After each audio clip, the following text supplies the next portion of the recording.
Our next number is designed to drown out the sound of shovel. Eminem is coming to Shade 45 to close out 2020. What's up, hoes? It's Eminem, and unfortunately, I'm taking you through every fucking trash song on my Music to Be Murdered By Side B Deluxe Trash Edition. They come at me with machine guns, like trying to fight up a net. Let's get into this celebration starting right now. What up, people? It's Gray Rizzy. We out here right now, Shade 45, and we got a special for you right now. Look, we closing out the year real big, and I don't know how I get a bigger guest than this right here. The boss is in the building. Eminem, what's going on, my brother? How are you? I'm good. How are you? I'm great. You know, especially that we... You know, like when you do it in the studio and like people are clapping and shit, like... There's claps going on all over the place right now, man. But you know what? I want to clap for you because you were able to give us some more music, man. Music to Be Murdered By. Side B is here now, the deluxe. I guess the first thing that I would start with is what made you decide to drop a deluxe on us? You know, been recording music. So like the whole quarantine thing and all that, like I write all the time anyways, and I'm a lab rat, so I'm in the studio all the time. But there was really nothing for me to do but write. So, you know, I just started recording songs, and I was like, I had the idea to do a B-side, as I think like the first 2-3 songs that I had recorded kind of started seeming like they were heading towards that way. So I just kind of based everything around it again and put it together conceptually. I need to wrap my head around this because I didn't realize this until I actually read it, that this was like your third surprise release in about 2 years. You know, like obviously the music industry is changing, but what made you decide just to drop it on people? The only reason why I even knew maybe a few days ahead was because I started seeing the Alfred Hitchcock pictures all over social. I mean, for me, I feel like, you know, I don't know this to be true, but I feel like when I talk about an album that's coming out, like if I give people, you know, notice and they start seeing the track list or they know it's coming, I feel like my best shot at avoiding some of that is to just drop it instead of, you know, people thinking to themselves like, well, you know, well, if he don't have a song about this, then I ain't fucking with it. If he's got a song with this person, I ain't fucking with it. You know what I'm saying? Like, and it kind of gives everybody too much time to think about it and their expectations of what they think it should be. And I'll never meet that. You know what I'm saying? So that's kind of the theory that I based it off of ever since, I think, Revival. Just put it out there. Was there like, I guess the time wise, how long did it take to put it together? And was it a long process to get to these 13 songs and 3 skits, 16 in total? It didn't take, like, a lot of times I think that when there's space between albums for me, it's usually because I'm doing something. I might be doing features for this person or that person, or working with one of our artists on Shady. You know what I'm saying? But these past couple of years, I want to try to give every single thing that I have to this shit. That's been my main focus, I think, probably since Revival, is to just keep cooking, because a lot of times some of these songs would have been used for, if we had a greatest hits album or something, you know, to put it on or some shit like that. And there's 2 songs on that. Like we did the Shady 15 thing. I had a couple of songs on that. Instead of doing side projects like that, I kind of just focused on my own solo albums. So look, we start off the project with Black Magic with Skylar Grey. Obviously, you two guys, I should say you gentlemen and that gentlewoman over there, you guys have worked together over the years and always deliver great projects. She's not a gentlewoman. No. Is she not gentle? Like, she's harsh? Yeah, she's really fucking mean to me. So let me say this, and I know I tell her this all the time, but she's like, I've had the privilege of working around a lot of fucking talent. You know, it still gets me, like, it's still crazy to me sometimes when I'm working with Dre and I'm looking at Dre like, you're fucking Dr. Dre. But Skylar is one of the, she has to be, I don't know how to say this, top 5 of the most talented people I've ever worked with, but I've worked with so many talented people. But the rate of speed that she works at, A, being able to write it, and B, being able to sing it, and to sing it that powerful, like, she's an amazing talent. She wears a lot of different hats. She's able to approach songs from angles that I didn't see coming, and also hit notes that I'm like, what the fuck? I didn't expect it to go there. And then it's like, it was weird to me. And then the second time I hear it, I love it. She's amazing, and her talent level is off the charts. You know, after hearing you describe it like that, it's no wonder why you went ahead and kicked off the project with Skylar Grey on Black Magic. The explanation is I was trying to give a reason of why you heard the female dying in the beginning of the last record. So it was to tie that in conceptually, but it's left to interpretation whether it's an actual female or it's the rhyme, and the rhyme is trying to kill me or I'm trying to kill the rhyme. And when I wake up, like it's all a dream. So it's the lines are blurred. You know, it's open to interpretation, but it ties in with the original skit in the beginning of side A. Right I'm now. glad you did. I'm very glad you did. Shit, it's not just me, it's everybody is glad you did. And you know what? This is what I want to do. I want to get to the music right now. We have Black Magic with a collaborator who is family, Skylar Grey. We're going to get into that. We're going to be right back. We got Eminem with us, Shade 45. Hey, Eminem, let me ask you this question when it comes to the title, because you have Music to Be Murdered By, you know, side B. And a lot of times in hip hop, people know that really strong songs on the project are the B-sides, man. Did you intend for that with the title? I was just trying to at least match the caliber of the last one. So for me, it's like once I felt like it started shaping up to be what it needed to be, at least for me. I don't know how everybody else feels about it, but like when it felt like that, then it felt like it was time to put it out. So Eminem, we got a lot of new talent that's on this right here, Music to Be Murdered By, side B. One of those people are Ty Dolla $ign, and I think a lot of fans are excited to see you two come together. But my question was, like, how did you two come together? What made you want to work with him? Well, I've been a fan of his for a while now. I think, like,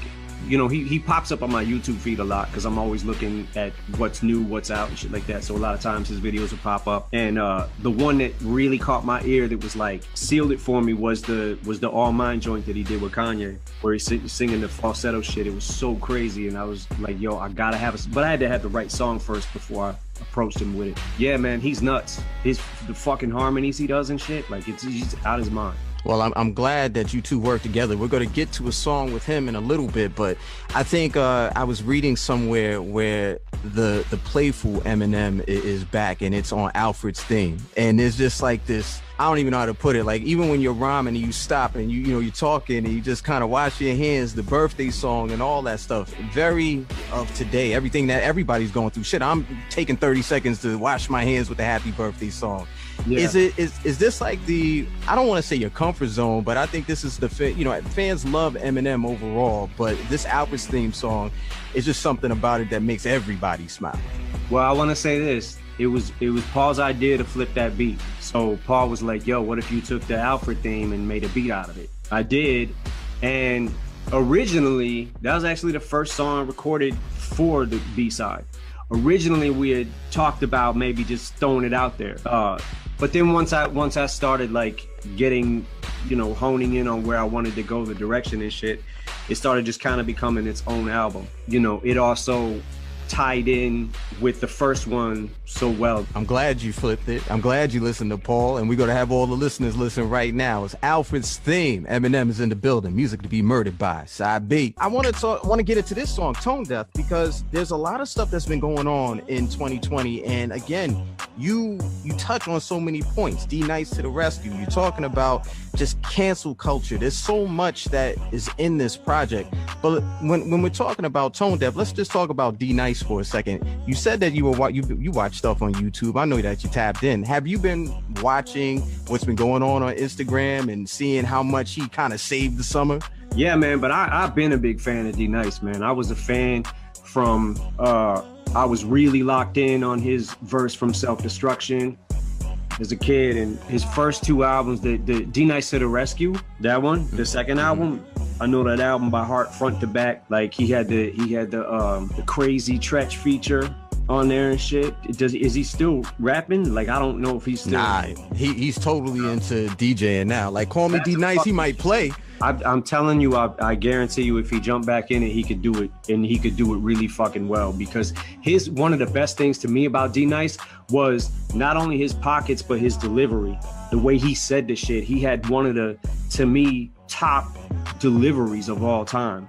His voice was like one of the things that got me the first time I heard him. It's like super commanding, like Chuck D or something. You know what I'm saying? Like with D-Nice, switching from that, man, let's talk about cancel culture too. Like, Could you? It's a big jump from when you first came into the game to say 2020 right now, and it seems like the littlest thing people are willing to jump out there and cancel you. But you cover this in this song. What made you put this in the song? I mean, why not? You know what I'm saying? Like, it's with me, it's literally like every other day.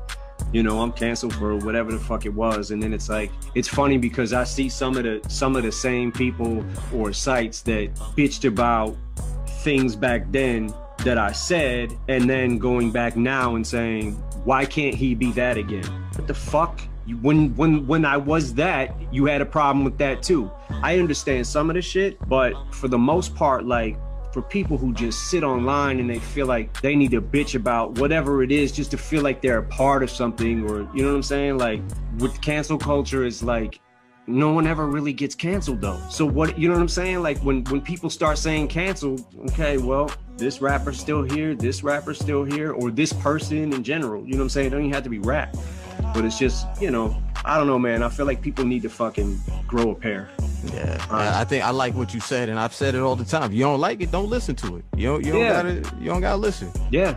But for all the listeners we have out there right now, this is what I have for you, man. Tone Deaf, Eminem. You need to turn this up. Music to be murdered by, side B. Is this the first time you've ever worked with DJ Premier?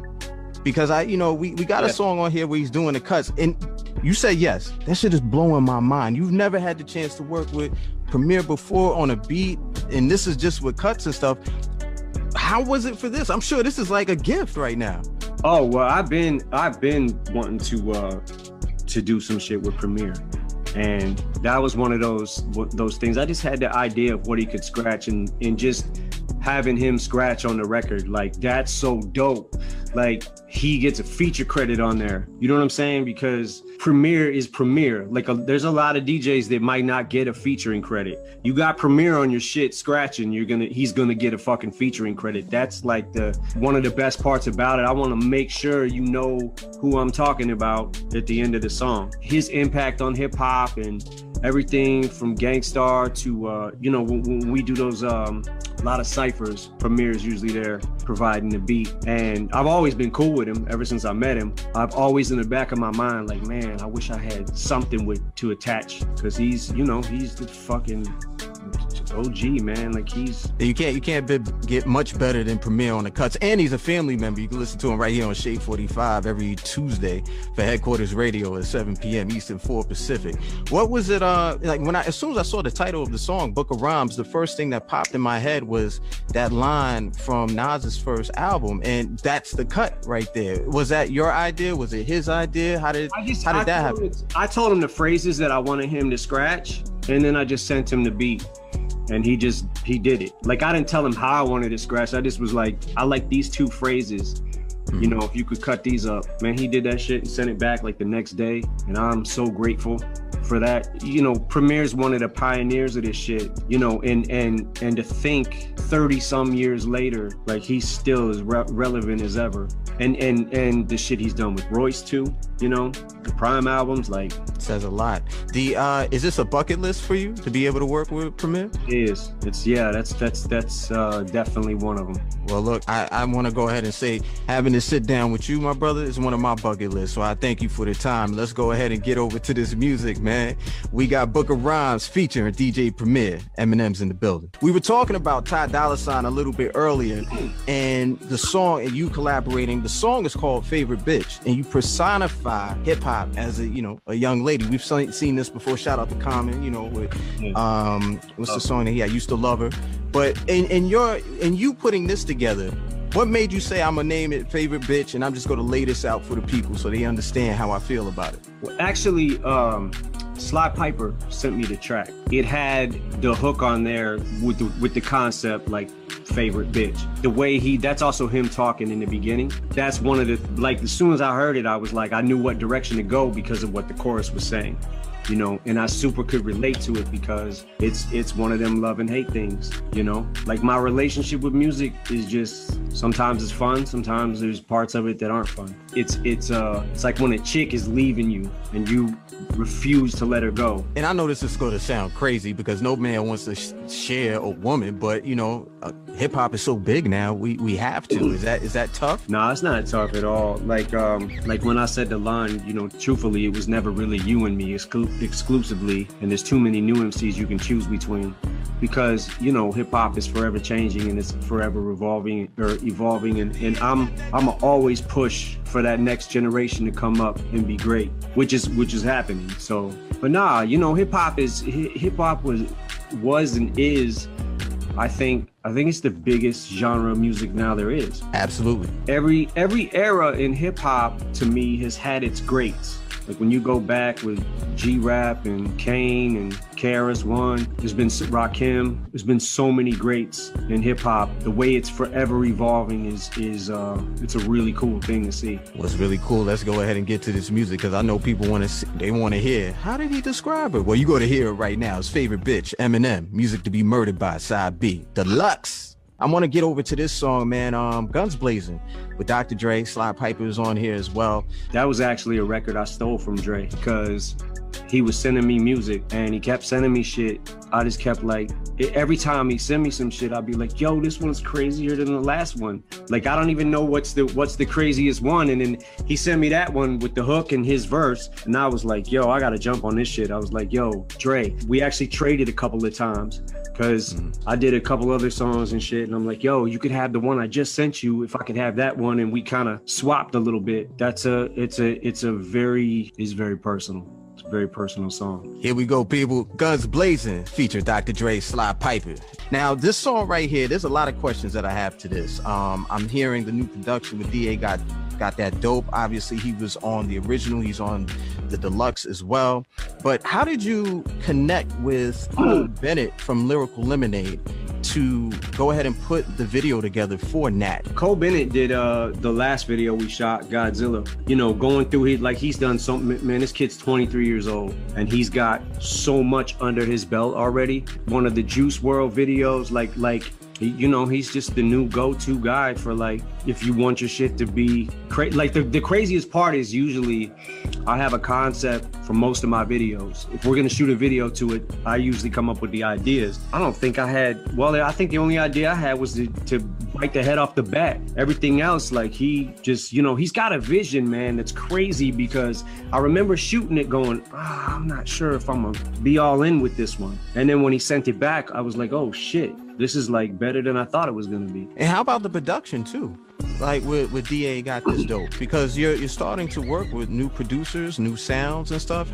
Is this something that's difficult for you to do, being that, you know, you might be set in your ways, or is this something that's refreshing for you? It's probably refreshing because early on in my career, most of my beats, anything that Dre didn't make, most of the other ones I made. It was just a different process back then.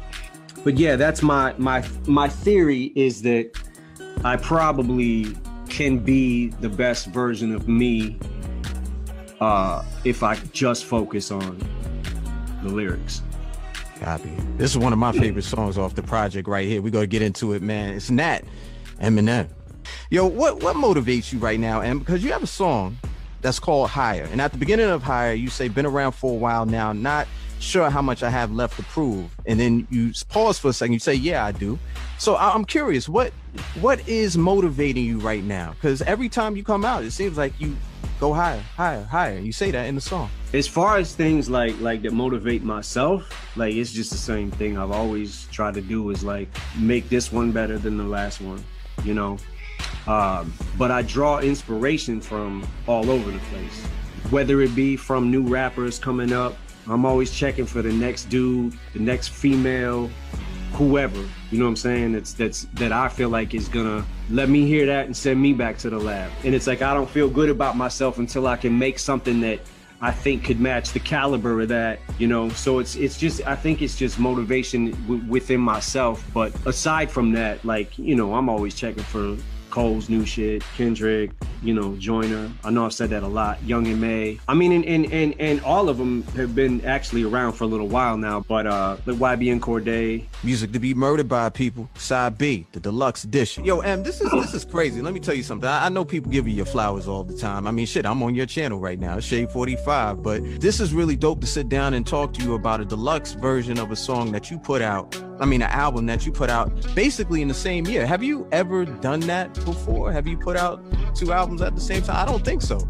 I mean, back in the day, it was like, you know, when I first got on, from the Slim Shady LP to the Marshall Mathers, the Eminem show, one of the reasons, like, I didn't have a lot of side projects going on right there, aside from some of the D12 shit, but that was the, you know, that was the grind. It was like, I make this album, now I got to go out and tour to promote it. I'm on tour for 6 to 8 months, and I can't even get in the studio.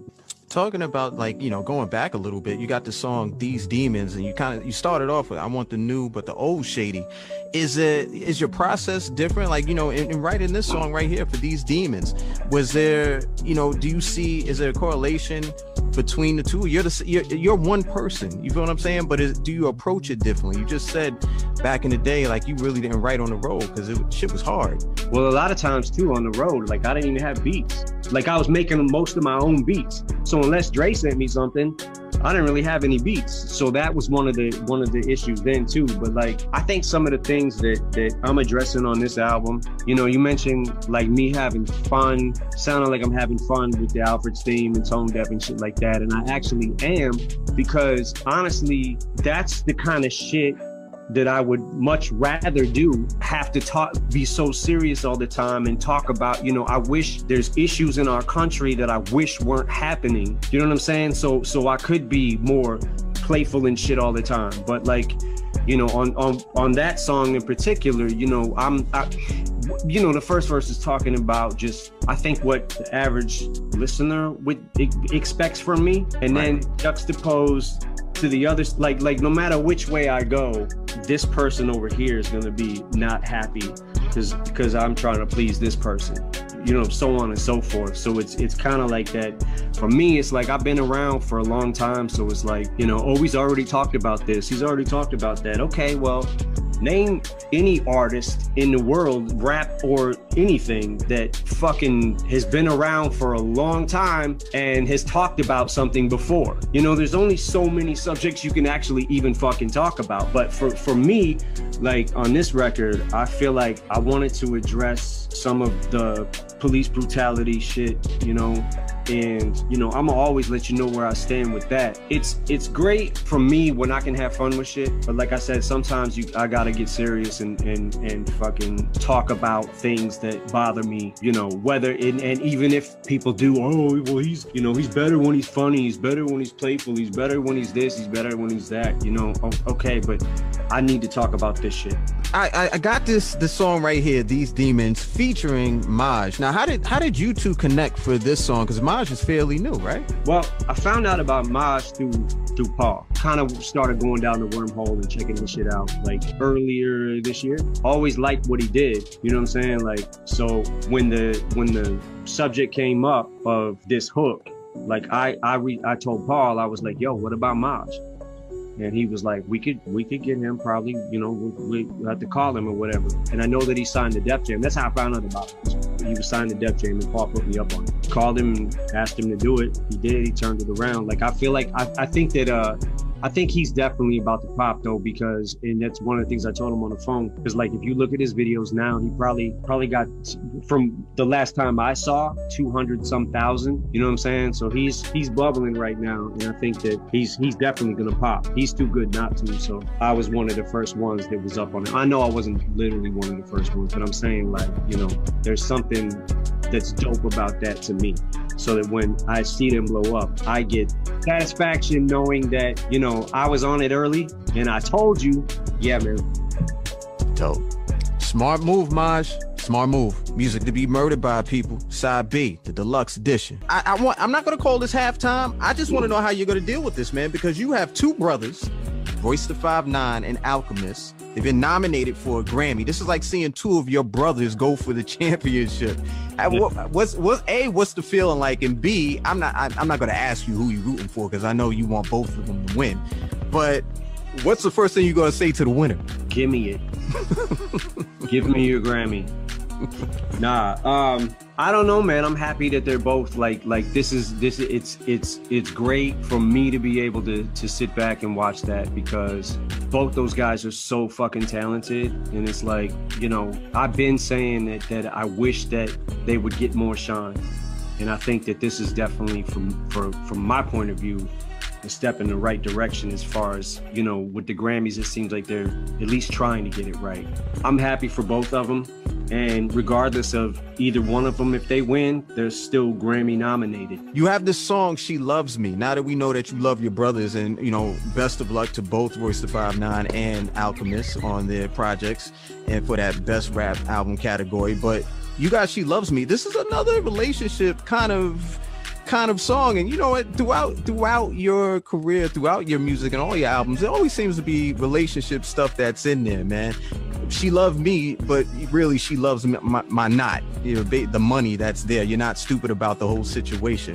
Why did you put something like this on the project? Oh, I don't know. I just, that was a song that Dre gave me the beat to, and it just one of those, that hook I think popped in my mind first. And, you know, it's just talking about a typical, like, meeting a chick backstage and them saying, like, you know, it's you that I really care about, or, you know what I'm saying? It's like, nah. But yeah, that's one of those playful kind of relationships. I mean, at least I didn't kill her in the end. She didn't get murdered. So this is true. I feel like this is a good chance for cats that just have no idea what the hell is going on. This is an educational moment. This is a teacher moment for them. Yeah, right. Let's get to it, man. It's Eminem with She Loves Me off Music to Be Murdered by Side B. The deluxe is out there right now. Go get that. You have another song that's produced by D.A. Got That Dope, which is Killer. We mentioned him a little bit earlier, and he was on the original version of Music to Be Murdered by. What is it like? I think people take this as an honor when they have the chance to work with you multiple times. But then being able to work with you on multiple projects that are, you know, so close together.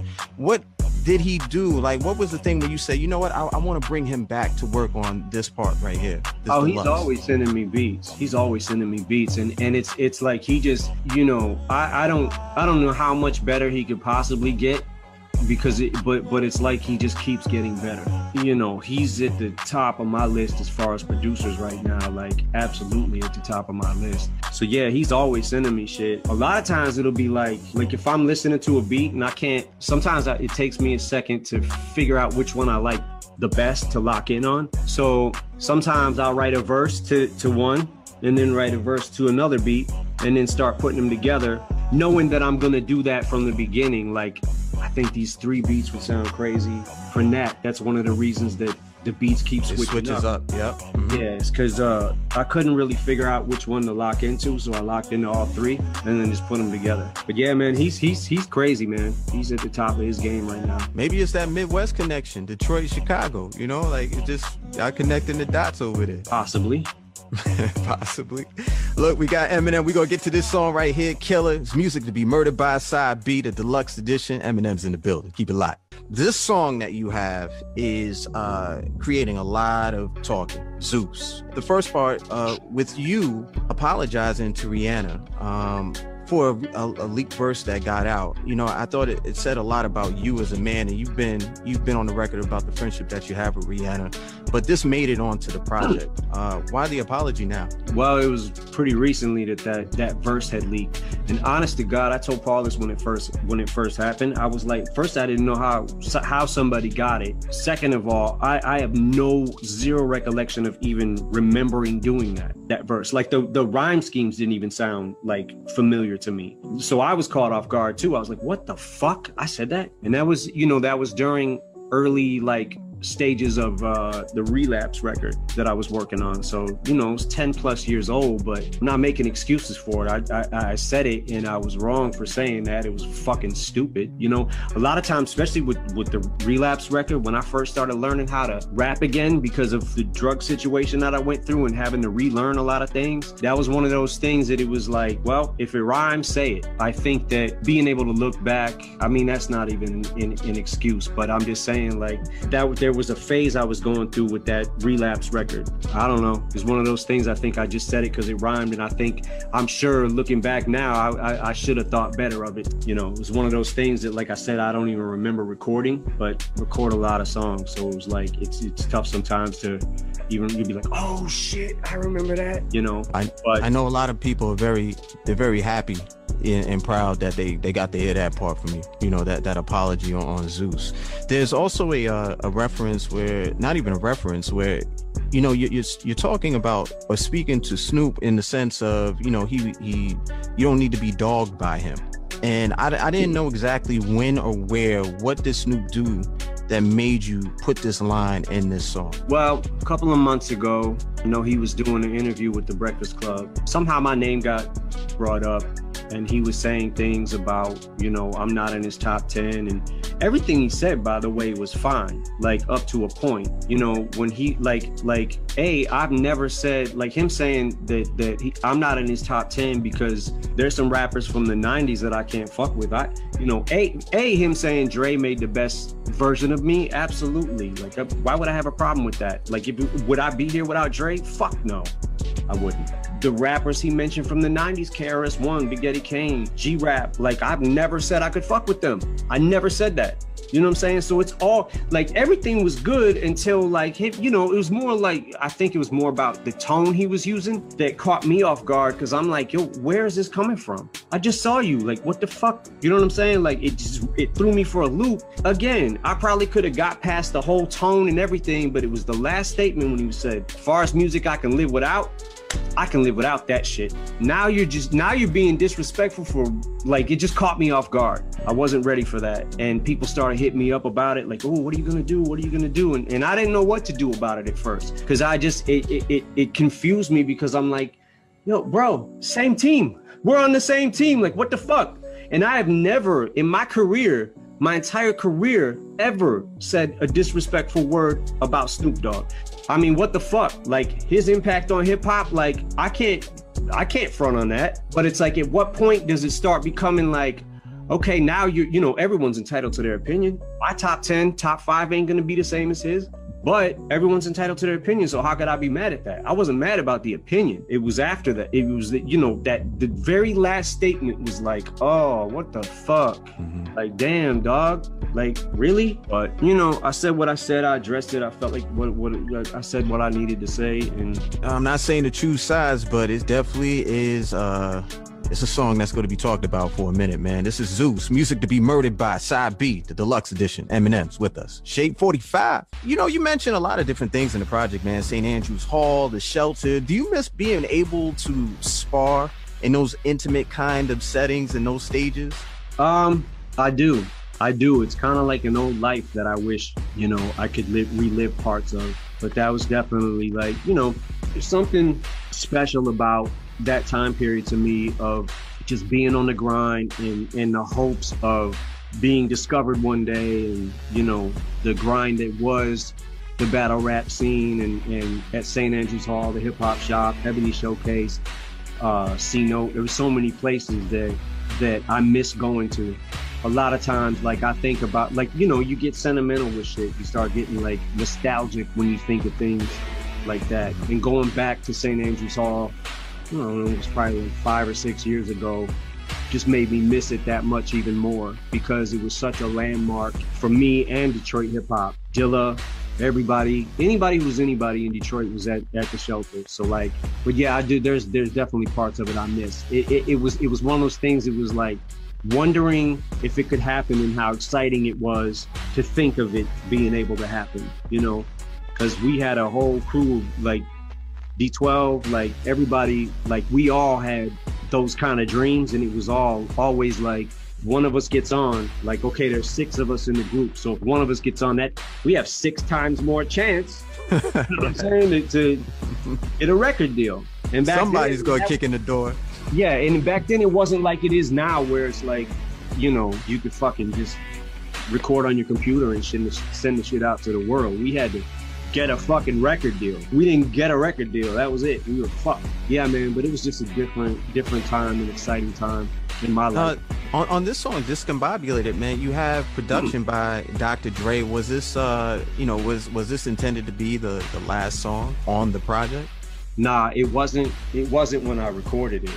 So I was like, there's a couple ones that I was going through, and I was like, yo, let me sit with that one for a minute, and see if I can keep the hook, but just write different thoughts to it. So that's kind of how that came about, was just writing new verses and just keeping that hook.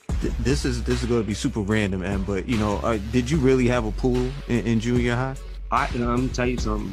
That's the meanest dog I've ever. And one time I was looking at him in the face, like just talking to him, and he fucking bit my nose. Oh my god! Lunged at me and bit my nose. Pookie, that little fucking dog, man.